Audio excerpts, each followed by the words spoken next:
Dade City. Wow. I am so excited about being here. Thank you all for this really warm, wonderful welcome.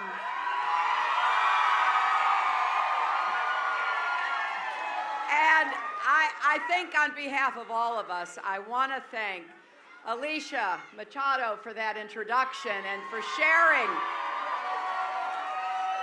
sharing her story with us. Alicia will be voting for the very first time in this election. And I am very grateful for her support. I'm also delighted that we're joined today by your great Senator, Bill Nelson, and his wife, Grace. I also want to thank Representative Amanda Hickman from the Florida State House, Michael Cox, Chairman of the Greater Pasco Chamber of Commerce, Michael Ledbetter, who is the Pasco County Democratic Executive Committee Chair, and his wife, Beverly. And thanks to retired Colonel Wilson Elton Blount for his Pledge of Allegiance, and thanks to all the elected officials here. And I especially want to thank all of you for not just joining us, but helping us to get out the vote in this last week. It's almost hard to believe, isn't it? There are only 7 days left in this election. So are you ready to vote? Are you ready to volunteer these last 7 days? I hope, too, that you are ready to elect Patrick Murphy to the United States Senate. Patrick, who's been in Congress, will be an independent voice for Florida families. And I am so excited to think about what he could do. Because unlike his opponent, he's never been afraid to stand up to Donald Trump. Now, somebody asked me the other day, why do you keep coming back to Florida? Just look around, folks. I mean,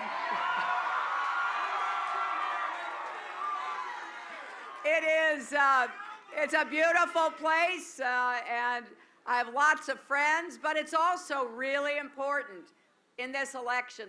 Florida can decide who our next president is, which will affect the nation and the world. And I want to make sure that every voter in Florida spends these next 7 days thinking about what's at stake in this election.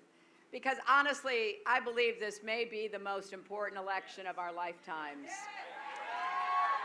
1 week from today, we will be choosing our next president and commander-in-chief of the United States. I don't think the choice could be any clearer.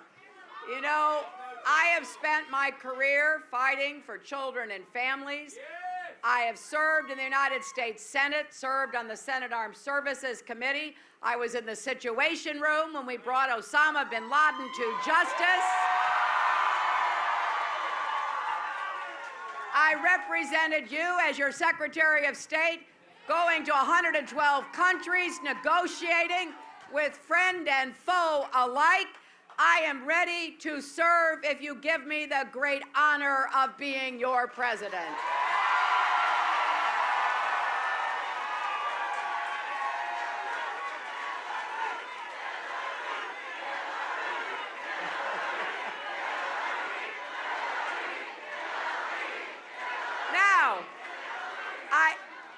I do have to say that I think that stands in contrast to my opponent. And, you know, maybe for you, if you think about all of the issues that separate Donald Trump from me, it could be his dangerous statements about nuclear weapons. When a journalist told Donald Trump that people were worried about how casually he talks about nuclear weapons, he said, well, then why are we making them? And I have to tell you, yesterday, I was in Ohio, and I was introduced by a gentleman who was one of our officers in charge of launching nuclear weapons if the order ever came from our president. And what he told the crowd, it was a big crowd at Kent State University, I think every voter should hear. Basically, his name was Bruce Blair. He said that having had the responsibility of sitting in a bunker, being responsible for the codes and the keys to our nuclear weapons, he knows that when a president makes the order to launch a nuclear attack, there is no appeal. There is no veto. And that is why he has joined with dozens of former Air Force officers to send a letter to say, we need a president with the temperament, the steadiness, the calmness to be in charge of nuclear weapons, and therefore they cannot support Donald Trump because he does not have the temperament to be our commander-in-chief and handle those responsibilities. So when you think about voting, early voting this week, voting next Tuesday, responsibility for our nuclear weapons is on the ballot. So is immigration. Do we want to round up millions of people who are here working, raising their families as he has suggested he will do? I don't think so. I think what we want is to bring them out of the shadows so that they can't be exploited by employers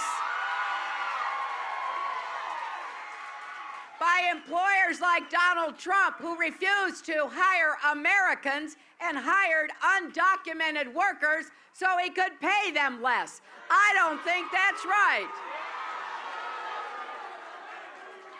Now, maybe for some of you, what Donald Trump said about prisoners of war will be enough reason to vote against him. Somebody who questioned the patriotism and the service of John McCain because he was a prisoner of war. We need a commander-in-chief who respects the service and sacrifice of the men and women who wear our uniform.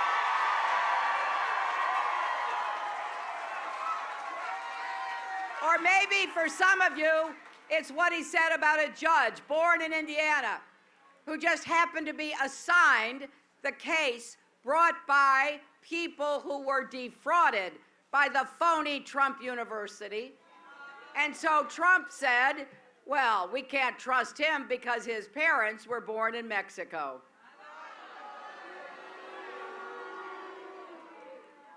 Now, Paul Ryan, the Republican Speaker of the House, called, well, but wait a minute, he called what Trump said about that distinguished federal judge the definition of a racist comment. And then Trump went on to attack a Gold Star family whose son, Captain Khan, died defending our country simply because that family was Muslim. And then let's not forget, Trump spent years insisting that President Obama was not born in the United States even after the birth certificate was produced. Honestly, if this were something new, I think we'd all be asking ourselves, well, what does he have against President Obama, or what does he have against me? But this is not new. I know I'm reaching out to Republicans and independents as well as Democrats because I want to be the president for all Americans. And here's what I want you to tell. I want you to tell your Republican friends. In 1987, Donald Trump took out a $100,000 ad in the New York Times to criticize President Reagan. He said, our leaders are the laughingstock of the world. So this is a man who thinks that he is better than President Reagan, better than President Obama, literally better than anybody, I guess. And when you think about it, what he said at the convention, I alone can fix it, runs counter to who we are as Americans. We work together. So there are many reasons why I think it is fair to conclude that Donald Trump is unqualified and unfit to be president. But today, I want to just spend a few minutes focusing in particular about what he has said and what he has done to women and girls. Because, you know, any of you see the debates? You know, I stood next to Donald for 4.5 hours during those 3 debates, proving conclusively I have the stamina to be president of the United States.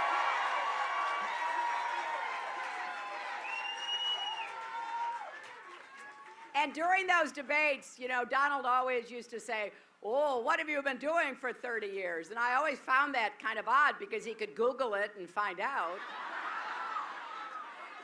And so, you know, I've been a lawyer, and I've been a first lady, and I've been a senator, and I've been Secretary of State, and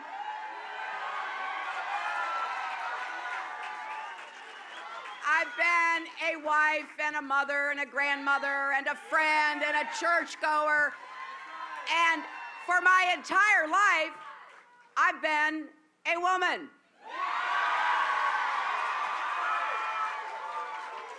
And when I think about what we now know about Donald Trump and what he's been doing for 30 years, he sure has spent a lot of time demeaning, degrading, insulting, and assaulting women. And I got to tell you, some of what we've learned, some of this stuff is very upsetting. I would frankly rather be here talking about nearly anything else. Like how we're going to create more good jobs and get the economy working for everybody, not just those at the top. How we're going to make college affordable for every single family. Because I have a plan that if your family makes less than $125,000, you will not pay tuition to go to a state college or university. And if you're above that, it will be debt-free, and we will help you pay back the debt you already have so you can get out from under it. But I can't just talk about all the good things we want to do because people are making up their minds. This is a consequential choice. So we've got to talk about something that frankly is painful because it matters. We can't just wish it away. And you know, a lot of his supporters don't like to hear this. I don't blame them. If I were supporting him, I wouldn't want to hear it either, to be honest. But I got to tell you, I learned way back in elementary school, and I learned it in Sunday school, you know, it's not okay to insult people. It's not okay. And look at what he does. He calls women ugly, disgusting, nasty all the time. He calls women pigs, rates bodies on a scale from 1 to 10. We just heard from Alicia. She was Miss Universe when Donald Trump owned the pageant. Well, he said she put on some weight, and it made him angry, so he called her Miss Piggy, called her Miss Housekeeping because she's a beautiful Latina. He brought a bunch of reporters to a gym to watch him order her around to exercise. Now, you know, he also said this is somebody who likes to eat. Well, I have to say, who doesn't like to eat?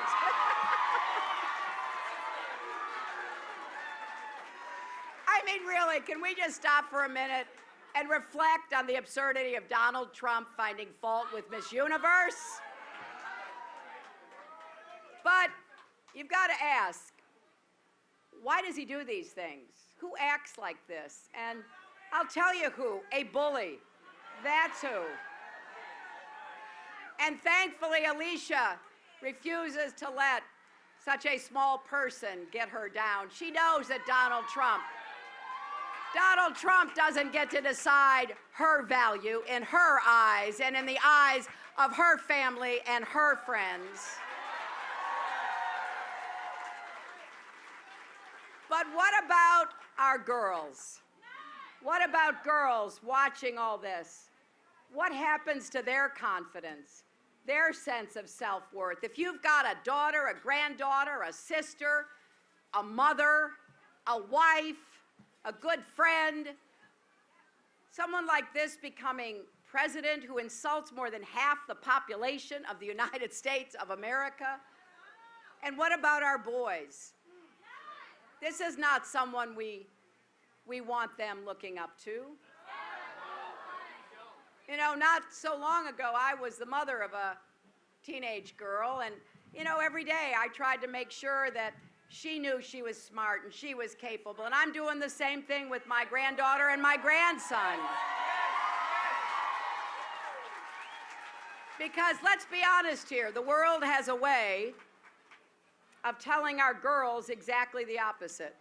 They don't look right, they're not thin enough, they don't act right. No one will like them unless they change their clothes or straighten their hair or stop being bossy or whatever the criticism might be, right? And I remember when Chelsea was a teenager, I would wait on the second floor of the White House in the long hall that's there for her to come home from school. And sometimes we only had a few minutes together, but before she'd run off to talk to her friends or do whatever she was planning to, I would figure out kind of how was the day. You know, we'd talk about what was on her mind. And that time together was really valuable to me as a parent. Because we parents, and I know there are a lot of parents here today, we work hard to give our kids a sense of confidence, to send them out into the world believing in their own value. And it really is important that we don't let anybody take that away from them. And we want them to be strong. We don't want them to feel bad about themselves. And we've got to work hard to make sure our boys, just like our girls, have that same sense of positive energy, not negative, not tearing people down, lifting people up, and respecting women. In fact, all of us should respect each other in our country. And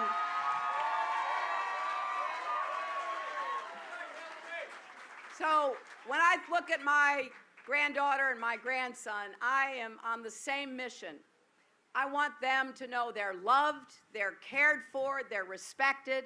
I want them to develop a good work ethic. I believe in hard work, and I want them to go out and prove themselves in the world. But that's what I want for every child. I have spent my life doing everything I could to help kids and families. It will be the mission of my presidency. I will get up every day in the White House trying to figure out how can we knock down the barriers, overcome the challenges, so that people living here in Pasco County can get ahead and stay ahead.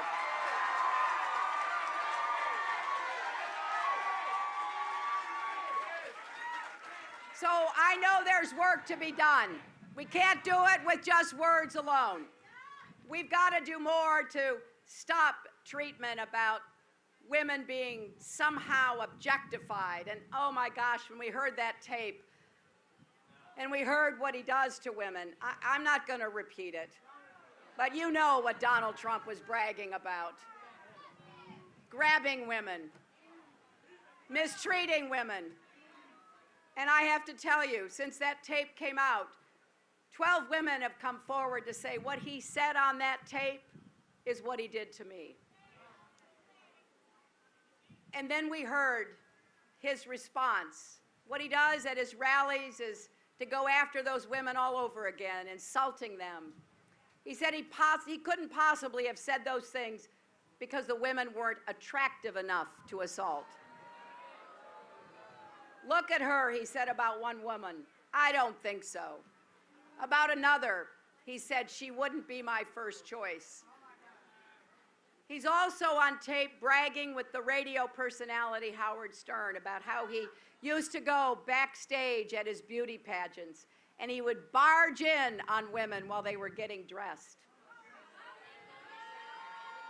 He said he did that. He said he did that to inspect them. That was his word.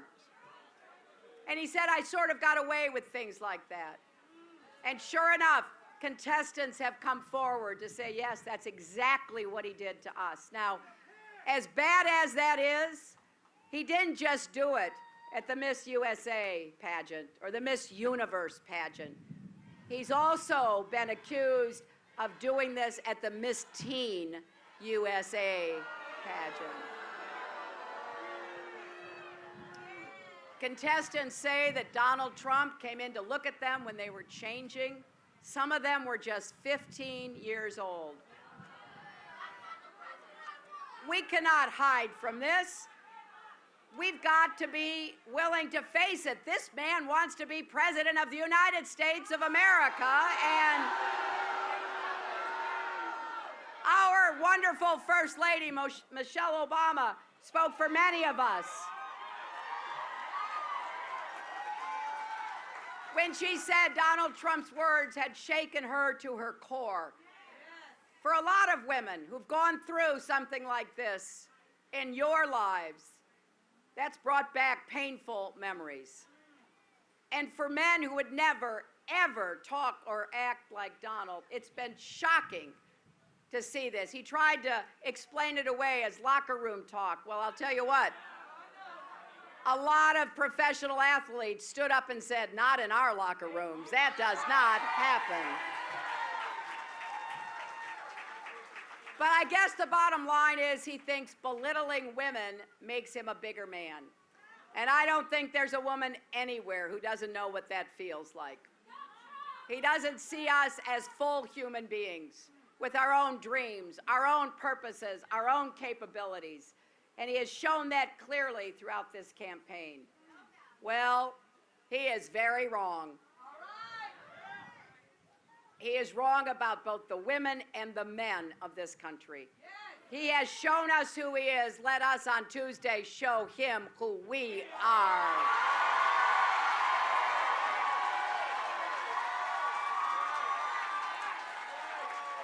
We can stand up for what we believe, what we want for our children and our grandchildren, what we know is right. And you can go down the list of everything he has said. He doesn't believe in equal pay. He thinks pregnancy is an inconvenience. He won't raise the minimum wage. And he said if he comes home and dinner is not on the table, he gets angry. Instead of supporting women who are out there supporting their families, he wants to make it even harder. Well, I have a message for him. We're going to fight for affordable child care. We are going to fight for equal pay for all people. We're going to fight for paid family leave. We're going to fight to make sure everybody gets rising wages in America. And that's important because so many people are still struggling, still working hard, raising a family, having a hard time getting all of their bills paid. And that's especially true for minimum wage workers, who 2/3 of whom are women. So we've got work to do, my friends. I'm excited because I know we can do this. And I will stand up and I will fight for you. I will work for you. I will give my heart to this mission of making our country all it should be. Because instead of Donald Trump's dangerous and divisive vision, mine is positive, optimistic, hopeful, and unifying.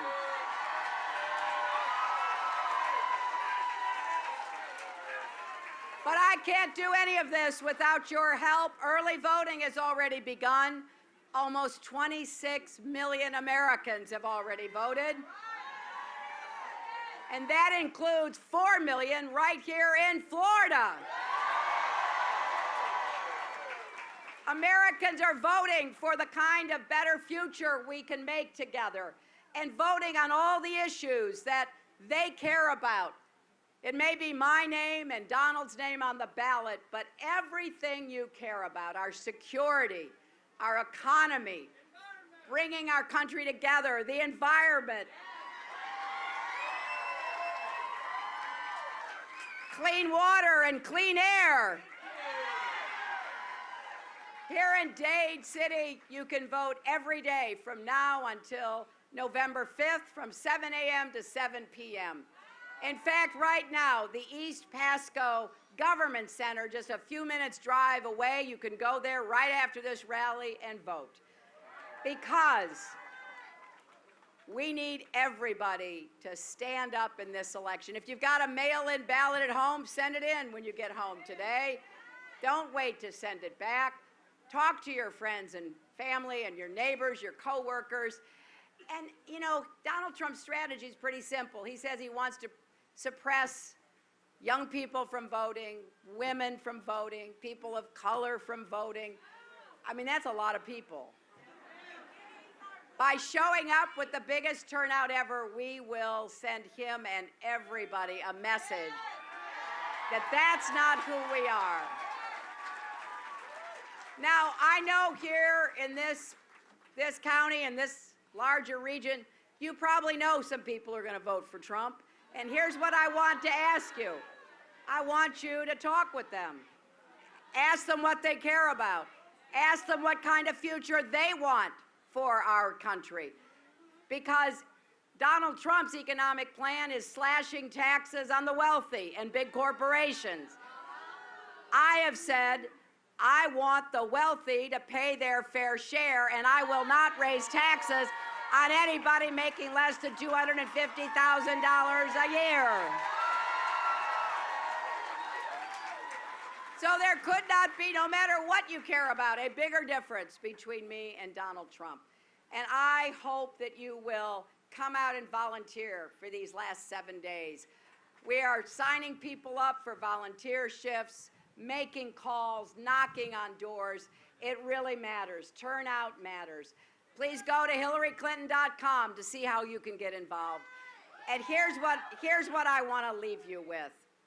You know, I feel like so many of you that our country already is great, but we can make it greater. And the main reason America is great is because America is good. We are a big-hearted, generous people, not a small-minded people. We know that if everybody works together, we will get farther together than if we separate people, we push them down, we engage in all the negativity we've heard too much about in this campaign. But sometimes the fate of even the greatest nations lie in the balance. And for America, this is one of those make or break elections. It really is in your hands. And I hope you will think about how you will feel the day after the election on November the 9th. Are we going forward together, or are we going to be pulled backwards by someone who wants to bully us? And I hope you will think about how together we can make a difference. I want to be your partner as well as your president. I want us to create the best possible future for our children and our grandchildren. That is what I will work my heart out to do, and I hope you will help me to make a better, fairer, stronger America where we prove once and for all that love trumps hate. Thank you all.